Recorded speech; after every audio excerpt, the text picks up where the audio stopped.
What's up, Savvy Expats? I think I finally found paradise on earth, and that paradise is only 2 hours away from Metro Manila on the island of Puerto Galera. Guys, this place really is the epitome of peace, and in today's video we're going to be diving into how much this 1 week long beach resort trip costs, as well as how you can geo arbitrage your lifestyle, your dollars in the Philippines, just like myself and the other 170 plus expats that we helped relocate here to this country. So we start off at the pool deck. We have this beautiful infinity edge pool looking over the gorgeous islands of Puerto Galera.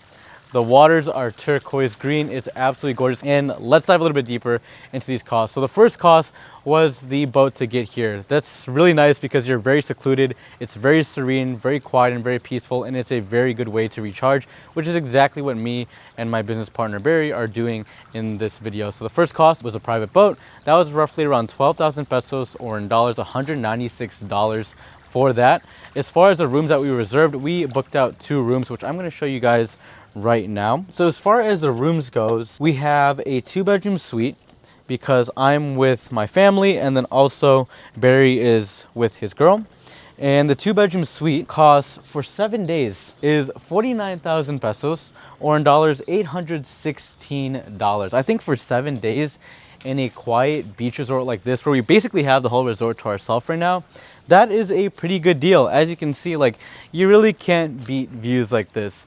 And then from there, the standard room, which we booked out for my baby's yaya as well as a driver, is 21,000 pesos, or in dollars, you almost just saw the end of the Savvy Expat there.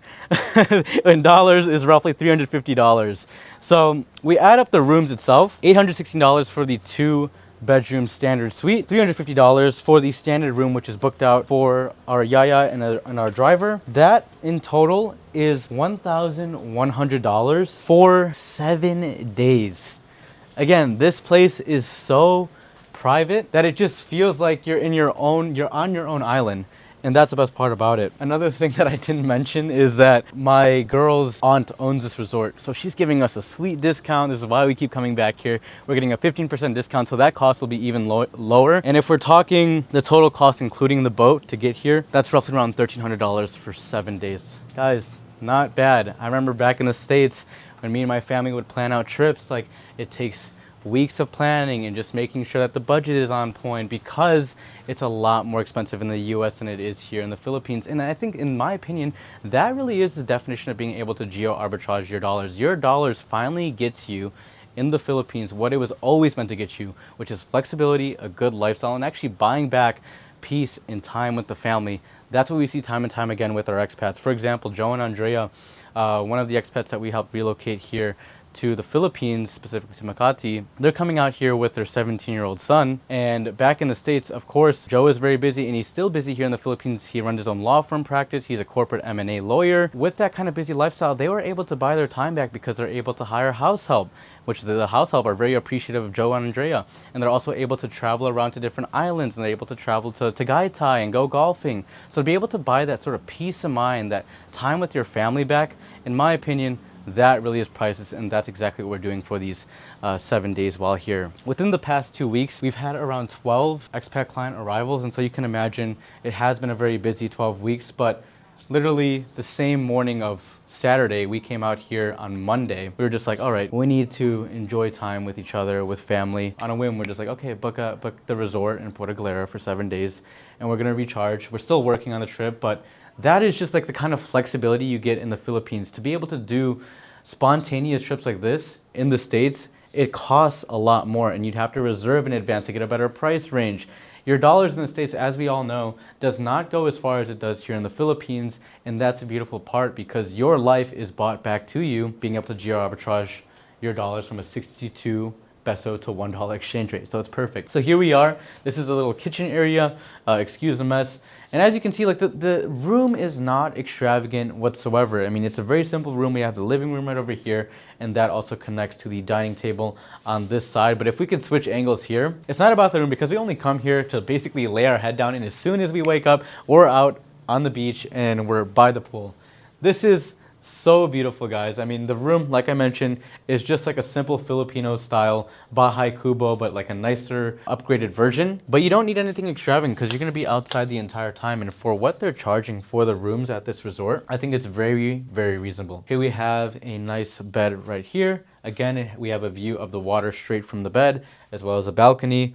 And then from there, that connects to the closet as well as a bathroom, which the bathroom is also very simple. And then from there, that opens up into Barry's bedroom, which again is very simple. And I think for what they're charging per night here in this particular room, which as I mentioned is roughly $116, it's not bad whatsoever. And then here we have the bathroom. So in my opinion, I don't really think we came here to pay for quality rooms, which is always a plus, right? I mean, for us, all we care about is good Wi-Fi and a nice peaceful environment. What we really came here and what we're really paying for, if you're coming here as well, is a gorgeous atmosphere and environment. From here, let's go check out the standard room. This is a 1-bedroom standard room, and this is where our driver and Yaya are staying. And I think this is honestly like the perfect place. This has become my business partner and myself. This has become our standard place that we go back to whenever we need to recharge and to reset, which is very crucial. By the way, this place is called Villa de Pico. My girl's aunt, or I guess my aunt-in-law, she is planning on selling this resort for I think 100 million to 150 million pesos. So if any of you guys are looking to, you're in the market to buy a nice little resort for yourself, number one, invite me over back here. And secondly, just reach out to me and we can get that connected. So here's the standard room, which the Yaya and our girls are in. Baba, say hi to the camera. Say hi. Say hi, Baba. Yeah, so they're just enjoying their nice little lunch here. And as you can see, like as the name says, it's a very standard room. You have a simple bed here. There's also another mattress right over here. And then also they have the bathroom on this side as well. And then the highlight of this place, aside from the pool, is also the restaurant area. So let me take you guys there. Bye, Baba. We thought that Philippine hospitality is good in and of itself, which it is. I mean, when it comes to just being around my people and being around other Filipino locals, I mean, you just cannot beat the hospitality here. How well they treat you, how they go out of their way just to give you the best experience. And it just shows, it's a testament to how much, when you come out here to the Philippines, people genuinely care. We talk about living in the States. I won't sugarcoat it. It almost feels like everyone is uptight, overwhelmed. There's so much political tension and division. Everybody's so stuck in their own lane. It feels like we're losing our own sense of humanity and caring for each other. And I don't mean to sound so like airy-fairy, lovey-dovey, but it is true. Like, you kind of lose that sense of humanity back in the US because everyone is busy with their bills and they're busy with their work. And it's constantly fast-paced, go, go, go, go, go, that we lose our sense of connection and family. And that's the biggest thing after having started a family here and also living here in the Philippines for 6 years, is you find that connection, that human-to-human interaction is still here. And for a lot of you expats that have relocated here to the Philippines, you've seen it. Just going to a simple Starbucks, they remember your name. Going to the concierge to pick up a package at your condo in BGC, they greet you, they say good morning. And I feel like that's one of the best perks of living in the Philippines. Really is the people. Like, that's the most important part aside from the costs of living. But one thing to keep in mind before coming to Villa de Pico is this place is the opposite of handicap friendly. If you're coming out here like my business partner and I, and you're enjoying meals, you're having a couple of drinks in the evening, it's great because you're burning all these calories with these stairs here. But if you're bringing somebody who has a wheelchair, you cannot get anywhere around here. There's so many stairs. So as you can see, Villa de Pico there on the left hand side. Let's go head up here. And then here we have the restaurant area. As you can see, look straight out to a gorgeous beach. You can see the rest of the islands around Puerto Galera. You have a view of the infinity pool. So if like me and my business partner Barry were downstairs and we're having drinks, we could just call over one of the staff. They'll look out here in the balcony. 2 more gin and tonics, please. We're in the Philippines. We're enjoying.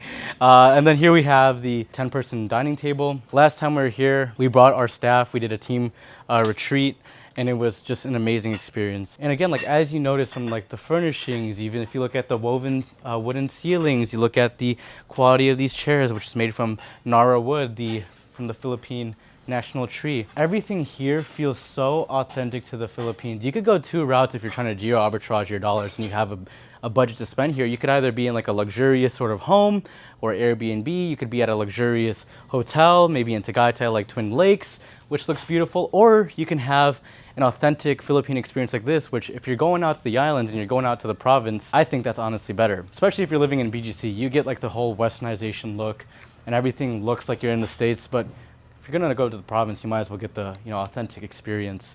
And that kind of brings me to the next point. If we're talking about like how you geo-arbitrage your life here with a perfect setup, in my opinion, a perfect setup comes from having the best of both worlds. If you've watched the channel for a while, you know that we always preach living in BGC, living in Makati, living in the centralized business districts, because if you're living in Metro Manila, you get access to all the Western amenities that you could ever potentially need. You have access to restaurants, shops, stores. There's no shortage of restaurants and coffee shops that you have in the States that you would also have here in the Philippines. And so when it comes to actually having a soft landing, it's best to do it within Metro Manila. Imagine if you're living in the States your entire life and you've grown accustomed to one sort of standard or way of living. To go straight into like the jungles, straight into the boonies in the middle of nowhere would be a little bit of a shock on you and also your routine and the systems that you put in place for yourself. But if you go to Metro Manila, like I have, like the other pretty much 170 plus expats that we've relocated here, Todd, Joe, Craig, if you go to Makati and BGC, that routine isn't broken. You still have access to everything you can need, which is more important in the aspect of having access to quality healthcare. For example, St. Luke's Medical Center, God forbid if there was ever an emergency or you need to do your checkups or you need access to prescriptions and medicines that we have in the West, St. Luke's Medical Center is a hospital that's same on the international standard as we have hospitals internationally around the world, including in the States. That also includes the Makati Medical Center. I trust that place so much that I even had my daughter there as well. So having that kind of mixed life setup like we have, where you are centralized and based with your nest egg being in Metro Manila, either BGC or Makati, so that you have access to Western amenities, while at the same time being able to take weekend trips out to the beach like this, for a fraction of the cost of what it would look like back in the States. That's really a beautiful life setup. Craig, for example, he golfs 2 days a week in East Ridge in Rizal up in the mountains in the province. He is based in Ortigas, has an amazing cost of living there, but is also able to visit Rizal to go golfing on the weekends as well. That is a great lifestyle where you're not so sterile. If you're just being based in BGC, you gotta have both sides of the coin, because that is not necessarily authentic Philippines. It's still Philippines, not authentic to what the rest of the country looks like, and also the people, which is the most important part. So you come out here, being able to arbitrage your lifestyle where you can mix both lifestyles of being in a metropolitan business district while still visiting authentic Philippines like the province, I think that is very ideal to geo-arbitrage. And I believe that your quality of life also 10x's here in the Philippines, spending that same budget that you have in the States, but in this country. So that being said, Savvy Expats, I hope you enjoyed this resort tour. And if you're also looking to relocate here to the Philippines and you want to geo-arbitrage your life in this way to live your best quality life, especially during your retirement, feel free to click the link in the description down below. We'll set up a game plan call with our head relocation strategist to talk about how we can situate your rental situation, visa, bank account, and healthcare so that you have a smooth transition here like the other expats that we work with, like Joe, Andrea, Craig, Todd, you name it. Thank you guys for watching, and we'll see you in the next video. Take care, and God bless.